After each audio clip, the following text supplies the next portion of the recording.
ಇದು ಉಡುಪಿ ಜಿಲ್ಲೆಯ ಅತ್ಯಂತ ವೈಶಿಷ್ಟ್ಯಪೂರ್ಣವಾದಂತಹ ನೇಮೋತ್ಸವ. ಇಲ್ಲಿ 20 ಅಡಿಯ ಅಣಿಯ ಭೂತಕೋಲ ನಡೆಯುತ್ತೆ. ಬ್ರಹ್ಮಾವರ ಬಳಿಯ ಶಿರೂರು ಮುದ್ದು ಮನೆಯಲ್ಲಿ 2 ವರ್ಷಕ್ಕೊಮ್ಮೆ ನಡೆಯುವ ಭೂತಾರಾಧನೆಯ ವಿಶಿಷ್ಟತೆ ಇದು. 20 ಅಡಿಗೆ ಎತ್ತರವಾದ ಅಣಿಯ ಭೂತರಾಯನ ಅಣಿಕೋಲ ಧಾರ್ಮಿಕ ಕ್ಷೇತ್ರವಾದ ಮುದ್ದುಸ್ವಾಮಿ ದೇವಸ್ಥಾನದಲ್ಲಿ ನಡೆಯುತ್ತೆ. 12 ದಿನ ನಡೆಯುವ ಕೋಲವನ್ನು ಪಾಣರಾಟ ಎಂದು ಕರೆಯುವುದು ಇಲ್ಲಿನ ರೂಢಿ. ಸಂಪ್ರದಾಯಬದ್ಧ ಶಿಷ್ಟಾಚಾರದೊಂದಿಗೆ ಹಿರಿಯನಿಂದಲೂ ಬಂದ ಕಟ್ಟುಪಾಡಿನಂತೆ ಪೂರ್ವ ನಿರ್ಧರಿತ ನೀತಿಯೊಂದಿಗೆ ಪಾಣರು ಭಕ್ತಿಯಿಂದ ಕರ್ತವ್ಯವನ್ನು ನಿರ್ವಹಿಸುತ್ತಾರೆ.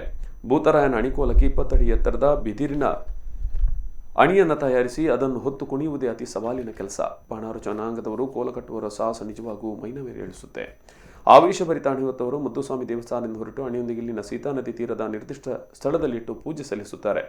ಕೇರಳ ಹೊರತಾಗಿ ಬೇರೆ ಕರಾವಳಿ ಜಿಲ್ಲೆಯಲ್ಲಿ ಈ ರೀತಿಯ ಎತ್ತರವಾದಂಥ ಅಣಿ ಇರುವುದು ಬಹಳ ವಿಶೇಷ.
ಪೂಜಾರಿಯವರು ಬಂದು ಪಾಣಾರು ಅವರ